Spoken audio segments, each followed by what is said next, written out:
We are totally open, আমরা totally open. আমরা চাচ্ছি একটা কথাকে, আপনার বারবার আমি একটা কথাকে জোর দিতে চাচ্ছি, প্রথম হচ্ছে যারা করেছে তারা দেশের শত্রু, জাতির শত্রু, জনগণের শত্রু, এই বাংলাদেশের শত্রু। এই দেশে আজকে আমরা সকলে মিলে আছি, আমাদের সকলের শত্রু, এবং সেই শত্রু যদি যেই হোক তাকে আমরা স্পেয়ার করব না। দ্বিতীয়ত হচ্ছে না, শত্রু আইডেন্টিফাইড না, we are open, we are looking for শত্রু।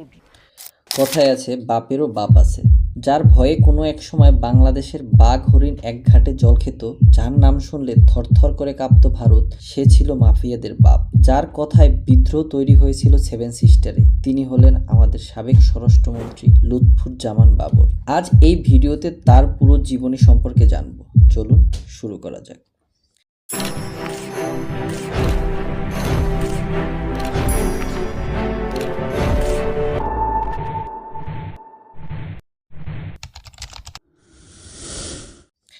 লুৎফুজ্জামান বাবর বাংলাদেশের একজন সাহসী রাজনীতিবিদ। তিনি নেত্রকোনা ৪ আসনের সংসদ সদস্য ও স্বরাষ্ট্রমন্ত্রী ছিলেন। বাংলাদেশের একসময় প্রভাবশালী মন্ত্রী ছিলেন তিনি। তার প্রভাব শুধু বাংলাদেশে নয়, ভারতও বাংলাদেশকে নিয়ে আতঙ্কে থাকত। সে সময় তিনি ছিলেন সবার থেকে আলাদা। স্পাইক করা চুল, চোখে কালো সানগ্লাস, আবার কখনো কোট টাই, না হয় সাদা পাঞ্জাবি, যা তাকে অন্য নেতাকর্মীদের থেকে ভিন্ন করে রাখত।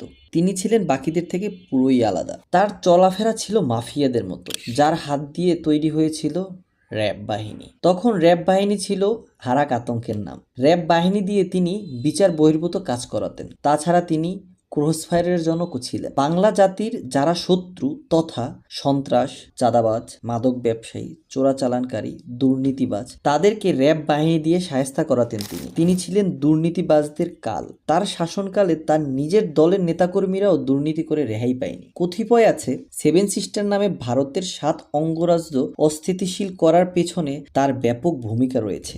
নেটিজেনদের দাবি, পাকিস্তান, চীন একসঙ্গে মিলে ভারতের যা ক্ষতি না করতে পারত, তার থেকে বেশি ক্ষতি করতে পারত লুৎফুজ্জামান বাবর। 2004 সালে এই 7 অঙ্গরাজ্য ভারত থেকে আলাদা হতে চেয়েছিল।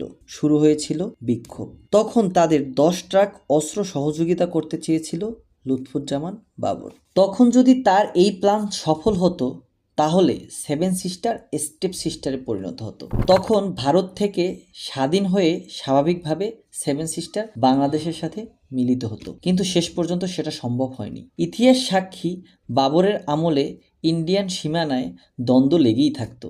ভারত একটা গুলি ছুড়লে বিজিবি থেকে পাল্টা 2টা গুলি ছোড়া হতো।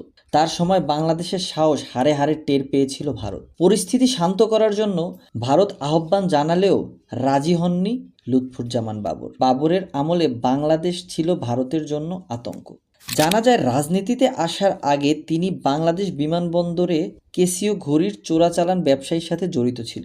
তাতে তিনি ব্যাপক অর্থ উপার্জন করে। অবৈধ অর্থ সম্পত্তি উপার্জনের মামলায় 8 বছরের কারাদণ্ড দেওয়া হয়েছিল। 21শে আগস্ট গ্রেনেড হামলায় বাবরের নামে মামলা দায়ের করা হয়। 2018 সালের 1 অক্টোবর তাকে মৃত্যুদণ্ড দেওয়া হয়। 2004 সালের 10 ট্রাক অস্ত্রের চালান করতে গিয়ে ধরা পড়েন বাবর। এই মামলায়ও তাকে মৃত্যুদণ্ড দেওয়া হয়। 2008 সালের 13 জানুয়ারি অবৈধ সম্পদ অর্জন ও তথ্য গোপনের অভিযোগে তার বিরুদ্ধে দুদকে মামলা করা হয়। অভিযোগপত্রে বাবরের বিরুদ্ধে 7,05,96,896 টাকা অবৈধ সম্পদ অর্জনের অভিযোগ আনা হয়। গণমাধ্যম দাবি করেছে শেখ হাসিনা পদত্যাগের পর নিঃস্বার্থক মুক্তি দেওয়া হচ্ছে বাবরকে। 1 যুগেরও বেশি সময় ধরে কারাগারে বিএনপির নেতা লুৎফুজ্জামান বাবর। কেরানীগঞ্জের কেন্দ্রীয় কারাগারে কন্ডম সেলে নিঃসঙ্গ জীবন কাটাচ্ছেন এক সময়ের প্রভাবশালী এই নেতা। 2018 সালের নভেম্বরের পর থেকে এই পর্যন্ত তার পরিবারের সদস্য বা আইনজীবী কেউই কারাগারে দেখতে যাননি তাকে। জানা গেছে গত একাদশ সংসদ নির্বাচনের পর বেশ কয়েকটি জেল কারাগারের স্থানান্তর করা হয়েছিল।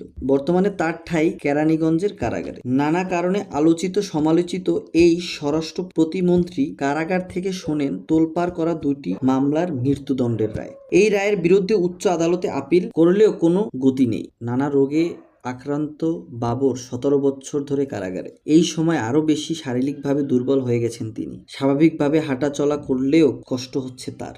2টি আলোচিত মামলার ফাঁসির রায়ে মাথায় নিয়ে জেলের মধ্যে থাকলেও আগের মতোই দাপট রয়েছে তার। বিএনপি সরকারের সময় স্বরাষ্ট্রমন্ত্রী বাবর 2007 সালে সেনা সমন্বিত তত্ত্বাবধায়ক সরকারের সময় গ্রেপ্তার হন। গ্রেপ্তারের 7 বছর পর 2014 সালের 30শে জানুয়ারি 10 ট্রাক অস্ত্র মামলায় মৃত্যুদণ্ডের রায় হয়। এই 4 বছর পর 2018 সালের 10ই অক্টোবর 21শে আগস্ট গ্রেনেড হামলার মামলায় বাবর সহ 19 জনের ফাঁসি রায় দেয় আদালত। রায়ের দিন উচ্চস্বরে বলেন এসবের সঙ্গে কোনোভাবেই তিনি জড়িত নন। জানা গেছে বাবরের অনুপস্থিতিতে তার নির্বাচনী এলাকায় নির্বাচন করেন তার সহধর্মিণী। আরো জানা গেছে বর্তমানে তার স্ত্রী গুলশানে বাড়িতে থাকেন। প্রিয় দর্শক, আমরা জানি বাংলাদেশের রাজনীতির প্রেক্ষাপটে বাবরের বিরুদ্ধে যে মামলাগুলো আনা হয়েছে এগুলো ছিল সম্পূর্ণই অযৌক্তিক বা মন গড়া মামলা। এর কারণ ছিল আমাদের সাবেক প্রধানমন্ত্রী ছিলেন ভারতের দালাল। বাবর যদি জেলের বাইরে থাকতো তাহলে সেটা হতো ভারতের জন্য অনেক বড় লেভেলের একটা হুমকি, যার কারণে তাকে এই মিথ্যা মামলা দিয়ে বছরের পর বছর আটকে রাখা হয়েছে কারাগারে।